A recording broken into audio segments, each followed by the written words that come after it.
Écoutez, le rapport de Madame Lefranc-Loisel est très bien rédigé, c'est très précis. Donc, ce qu'il faut dire et il faut préciser, c'est que je connais Madame Lefranc-Loisel puisque nous faisons partie tous les deux d'une académie d'experts et que c'est quelqu'un qui est réputé pour un travail vraiment très sérieux. Et dans ce cas, effectivement, il y a beaucoup de détails, beaucoup de recherches, il n'y a absolument rien à dire, c'est vraiment du travail parfait.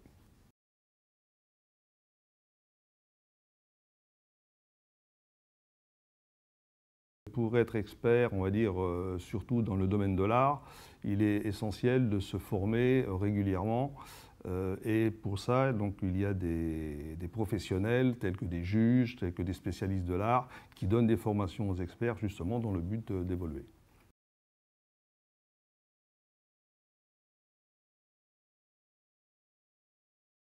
Donc en règle générale, les expertises sont demandées par des magistrats lors d'instruction.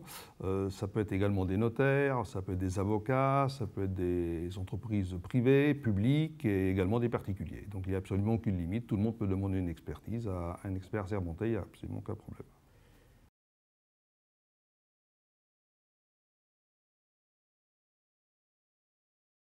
À partir du moment où l'expert est assermenté auprès d'une cour d'appel, son expertise est valable dans tous les tribunaux de France.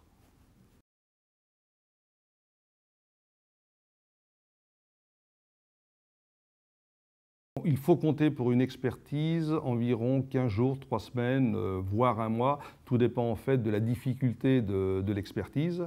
Et s'il y a des cas d'urgence qui viennent se greffer, effectivement, là, on est obligé de repousser un petit peu les délais. Mais on peut dire qu'en règle générale, oui, en 3 semaines, une expertise est réalisée.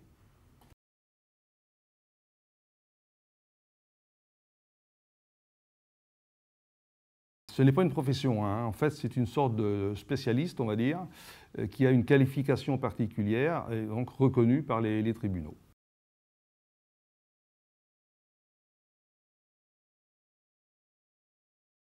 Bien sûr, le code de théologie, c'est comment dire, le respect, la confidentialité, etc. Enfin, comme tout code de déontologie, en fait.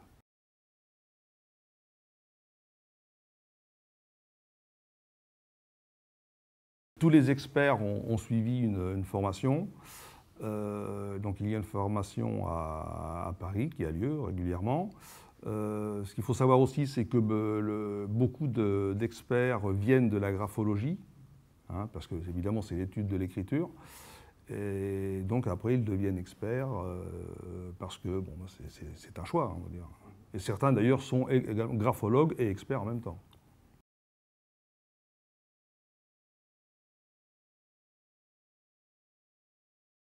Un expert en écriture doit être quelqu'un qui a un esprit d'observation très développé et également de la rigueur, puisqu'il s'agit de comparer très souvent des signatures, des écritures.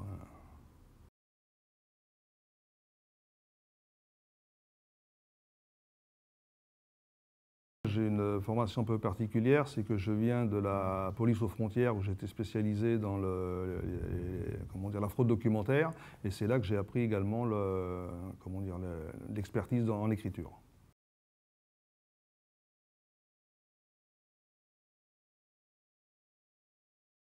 Eh bien, en fournissant suffisamment de pièces de comparaison par rapport aux documents de question, donc la pièce litigieuse, et puis, si possible, en fournissant des originaux, parce qu'il est beaucoup plus facile de travailler sur un original que sur une photocopie.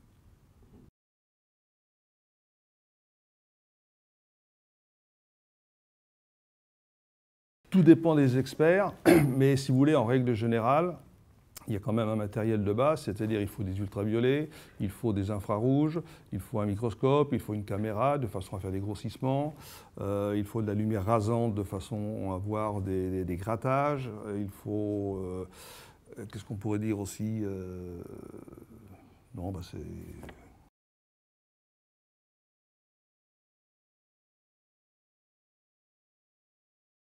Alors la différence entre la graphologie et l'expertise, en fait, elle est très simple. C'est que les deux sont basés sur l'écriture, bien sûr, mais l'expert, comme on l'a vu, va essayer de déterminer si un document, enfin une écriture ou une signature est vraie ou fausse, tandis que le graphologue, par rapport à l'écriture, va essayer de déterminer, on va dire, le caractère d'une personne.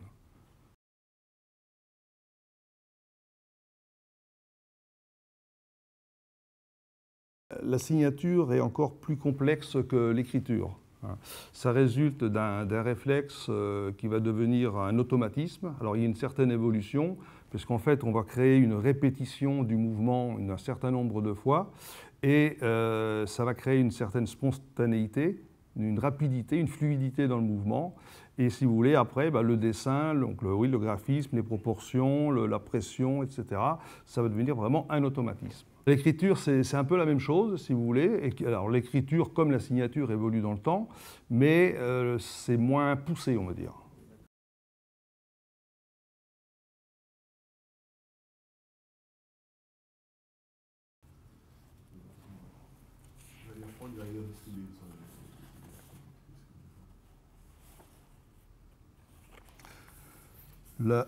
La première chose que je remarque, c'est qu'apparemment toutes ces signatures ont été réalisées sur du marbre.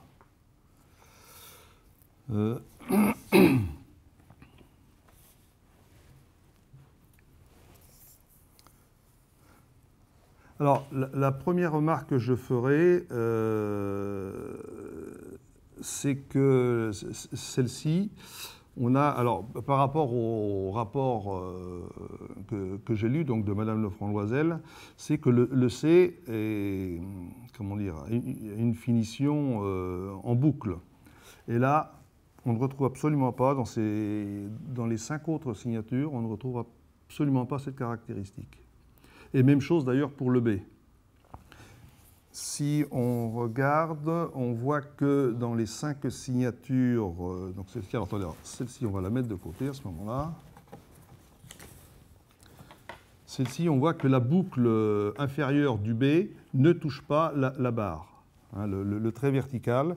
Et là, dans toutes ces signatures-là, oui, toutes les signatures, les 5 signatures, le B touche l'axe vertical. Donc ça, c'est déjà étrange.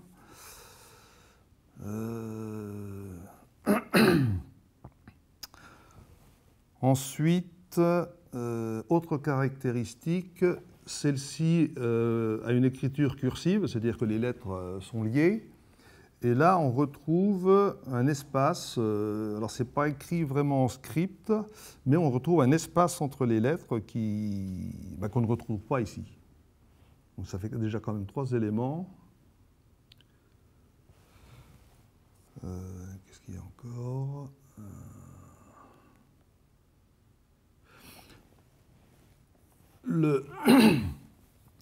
Je remarque également que à la fin de la signature, donc le S et le I sont liés, hein, puisque je vous le disais tout à l'heure, c'est une écriture cursive. Et alors là, je vois pas bien, je ne peux pas dire, mais là, ici, ici et ici, on a une séparation entre le S et le I.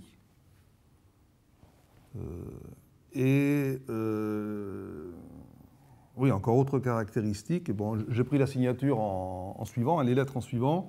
C'est qu'ici, on a une finale du I qui est très courte.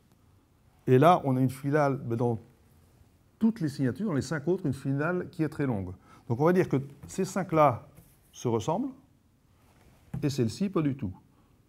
Donc, à moins qu'il y ait 5 signatures authentiques de Brancusi, s'il faut cela. Non, la signature de Brancusi, je suis persuadé que c'est celle-ci. D'accord. Et dans les autres sculptures, il vous semble... Alors, je dirais que c'est certaines, comme celle-ci, par exemple, elle est beaucoup trop nette. C'est beaucoup trop net. Il manque, on voit dans celle-ci, ce dont je parlais tout à l'heure, la fluidité du mouvement, donc l'habitude de la personne qui a de signer son nom. Et là, on voit qu'il n'y a pas d'hésitation, on ne trouve pas vraiment d'hésitation, mais on trouve une lenteur dans le mouvement. Et ça, c'est caractéristique des faussaires.